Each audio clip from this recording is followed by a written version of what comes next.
Allez, dernier chapitre, après c'est les vacances. Tu pourras finir ton fichier, quand tu en as envie, d'accord? Je t'invite même à faire ton fichier tout seul, si tu y arrives. Si tu y arrives pas, il y a des choses que tu comprends pas, tu peux demander de l'aide à tes parents. Tout sera repris l'année prochaine, donc on s'inquiète pas, mais ça t'entraîne quand même à te faire, un petit peu travailler. Il y a pas mal de révisions, tu es pas obligé de faire les exercices que tu n'arrives pas à faire ou qu'on n'a pas vus, mais tu sais que sur chaque page d'exercice, il y a toujours des révisions sur des choses antérieures. Donc je t'invite à faire tout ce que tu arrives à faire.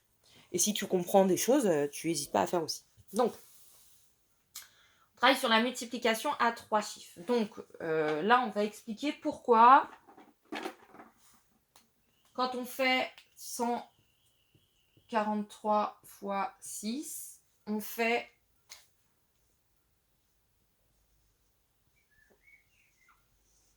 c'est la même chose que 143 plus 143 plus 143 plus 143. C'est exactement la même page que la dernière fois, mais avec des nombres avec des centaines. D'accord? La dernière fois, c'était dizaines d'unités. Là, tu vas avoir des centaines. Sinon, c'est exactement la même chose. 1, 2, 3, 4, 5, 6. C'est bon.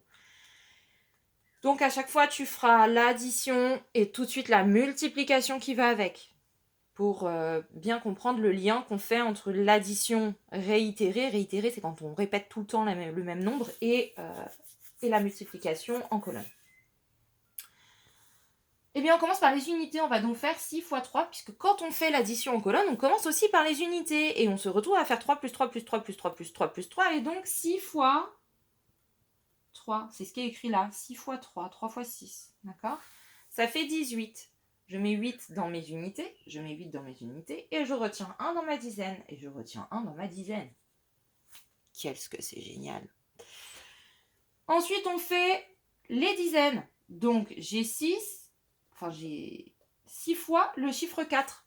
C'est ce qui est écrit, que j'ai 6 fois le chiffre 4. Et quand je regarde dans mon opération, j'ai aussi 6 fois le chiffre 4, puisque dans 143 fois 6, j'ai le 40 qui se répète 6 fois. Donc 4, 4, 4, 4, 4, 4. Je fais 6 fois le 4. Et c'est bien ce qui est écrit là. Je fais 6 fois le 4. Donc 4 fois le 6, c'est pareil. D'accord? Plus, comme dans mon addition, une fois que j'ai fait mon 6 fois mon 4, je dois rajouter mon 1. Donc 6 fois 4, ça fait 24, plus la retenue, ça fait 25.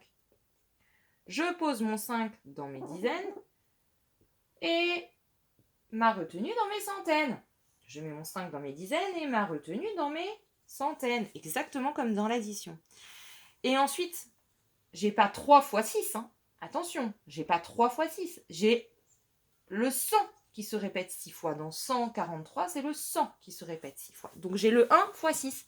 1 plus 1 plus 1 plus 1 plus 1 plus 1. 1 fois 6. 6 fois 1. Ça fait 6. Ah bah non, ça fait pas 6 puisqu'il y a la retenue. 6 plus 2, ça fait 8. Et bah 6 fois 1, ça fait 6. Plus 2, ça fait 8 aussi. Voilà. Le lien entre les deux additions réitérées. Et alors, quand tu as un trou, que tu ne sais plus comment on fait la multiplication posée, remets-toi en colonne et redis-toi, ah bah oui, bah là, je fais bien 3 fois 6 d'abord. Je fais bien mon 3 fois 6 d'abord. Ensuite, dans mon addition, je vais faire mon 6 fois 4 plus ma retenue. Bah là, je vais faire mon 6 fois 4 plus ma retenue. Et en plus, après, je vais faire mon 1 fois 6 plus ma retenue. Et bah, je vais faire mon 1 fois 6 plus ma retenue. D'accord? Ça, c'était l'exemple du fichier. J'en donne un autre. Et après, je te laisse faire tout seul. Donc, par exemple, si j'ai 347 fois 5, eh bien, j'ai 347 plus 347 plus 347. Là, j'aurais déjà fini d'écrire la multiplication. 347 fois 5. On est d'accord. Ça prend beaucoup plus de temps de poser l'addition.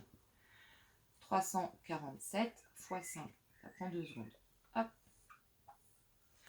Donc, on y va. Qu'est-ce qu'on a? On commence toujours par les unités. Quand je fais mon addition, si je faisais mon addition, je ferais d'abord les unités. Donc, dans mes unités, j'ai 7 5 fois. C'est écrit là, hein, 7 5 fois. Donc, 7 5 fois. 7 5 fois. Eh bien, c'est là, 7 fois 5. Et ça fait 35. Donc 5, et je retiens mon 3 dans mes dizaines. Et bien là, je fais pareil, 5 dans mes unités, et je retiens mon 3 dans mes dizaines. D'accord? Ensuite, je fais faire mes dizaines. Si j'étais sur mon addition, après les unités, je passe aux dizaines. Et j'ai 4 plus 4 plus 4 plus 4 plus 4.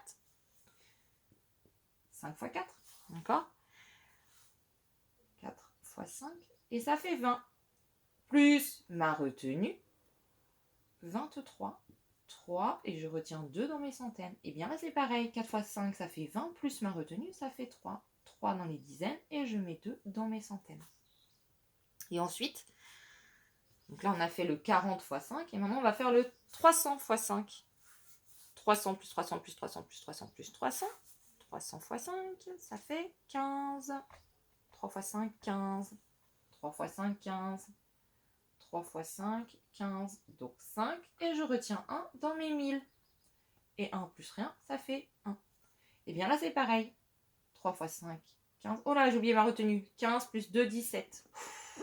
Pas bien, maîtresse. Trop de nombres. Du coup, je m'y perds. Alors là, tu vois, quand je suis venue ici, j'ai vu tout de suite, ah, il y avait une retenue. Là, quand c'est beaucoup, on s'y perd. Donc là, 3 fois 5, 15, c'est 17, 7, et je retiens 1. Et voilà, ça fait 17, et on retrouve le même résultat. D'accord? Bon, bah, j'espère que ça ira. Normalement, vous êtes des champions. Je suis sûre que vous avez tout compris. Ici, par contre, même contrainte que pour le chapitre de la dernière fois. C'est présenté exactement de la même manière. Tu vas avoir à chaque fois... Est-ce que je cadre? Non. Voilà. Ici, l'addition réitérée et la multiplication qui correspond. Je veux que tu fasses d'abord cette addition. Tout de suite après, tu fais la multiplication qui correspond. D'accord? Ensuite, tu fais cette addition et tout de suite après, tu fais la multiplication qui correspond. Ensuite, tu feras cette addition et cette multiplication qui correspond, puis cette addition et cette multiplication qui correspond. C'est important que tu respectes l'ordre que j'impose et que tu fasses pas toutes les additions et ensuite toutes les multiplications, ça n'a aucun intérêt. Là, l'intérêt, c'est que tu remarques bien déjà que tu as le même résultat et que tu y prends tout le temps de la même manière. Là, une fois que tu as compté qu'il y avait 1, 2, 3, 4, 5, 6, 7, 8, 9, on va faire 9 fois 2, 9 fois 0, 9 fois 1. Et on n'oublie pas les retenues. D'accord ? Donc, et ensuite, ici, ça va être pareil. Tu vas faire 2 fois 9, 2 fois 0, 2 fois 1. Et tu n'oublies pas les retenues. Et tu vas te rendre compte que tu fais en fait exactement la même chose là que là. Tu t'y prends exactement de la même manière et tu mets les nombres au même endroit. D'accord? Dans les résultats des unités, et ensuite tu places ta retenue dans les dizaines. Le résultat des dizaines, tu places ta retenue dans les centaines, etc. Ça à faire. Qu'est-ce que c'est que ça? Moi, j'ai bien directement la multiplication en colonne. Bon, bah, ils ont commencé, tu les termines. Il faut terminer les deux opérations. 3 fois 6, 18, il a oublié de mettre sa retenue. Hop, et tu continues, 6 fois 4 plus 1. Et après 6 fois 1 plus la retenue s'il y en a une. Et ici, 6 fois 3, 18, pareil, hop, on met la retenue. 6 fois 4, bah, c'est le même calcul. Bref, tu termines ça. Ici, multiplication en colonne et multiplication en ligne, c'est les mêmes. Donc, tu dois retrouver la même chose. 217 fois 4, c'est 200 fois 4 plus 17 fois... plus 10 fois 4 plus 7 fois 4. On additionne tous les résultats et on regarde si on trouve la même chose que là. D'accord? Et là, 186 fois 5, on fait 100 fois 5 plus 80 fois 5 plus 6 fois 5. On regarde on écrit tous les résultats, on les additionne et on regarde si on trouve le même résultat. D'accord? Que celle qu'on avait posée en colonne. Ici, tu dois poser les 4 opérations en colonne. 215 fois 4, 208 fois 3, 90 fois 5, 87 fois 5. Tu me poses ça en colonne et tu calcules. N'oublie pas de tirer tes traits à la règle. Ne les tire pas comme moi. Moi, j'ai pas de règle.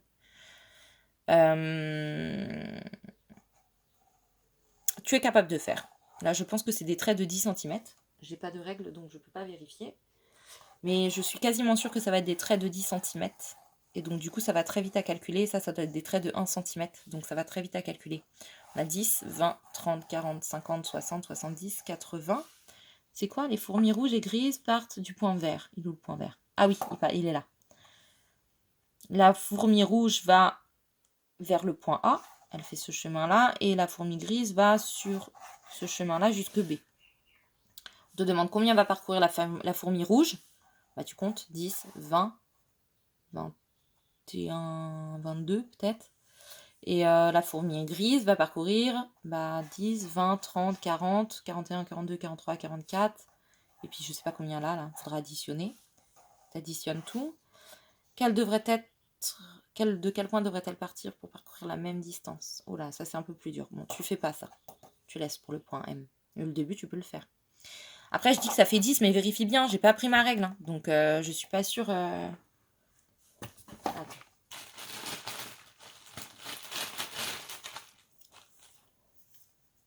Oui, bon, d'accord, j'avais une règle. C'est pas pratique. 10. Ouais, c'est ça. Je crois qu'ils font à peu près tous 10. En tout cas, le début, ils font 10. Mesure-les tous, vérifie bien qu'ils fassent 10. Avant de compter que ça fait 10, 20, 30, 40. T'as compris, quoi. Voilà, voilà, les enfants. Et ben... C'est le dernier tuto que je fais. Je vous souhaite à tous de bonnes vacances. Vous m'avez beaucoup manqué. Vous allez encore beaucoup me manquer. Mais heureusement que je serai là l'année prochaine. Vous ne serez plus dans ma classe. Mais on se reverra dans les couloirs et pendant les récrés. Et puis, il y a des élèves qui seront sûrement répartis dans ma classe. Donc, peut-être que des fois, je vous aurai quand votre maîtresse est absente. Et puis, voilà, je pense voir à vous. Et j'espère que vous allez passer de bonnes vacances. Gros bisous.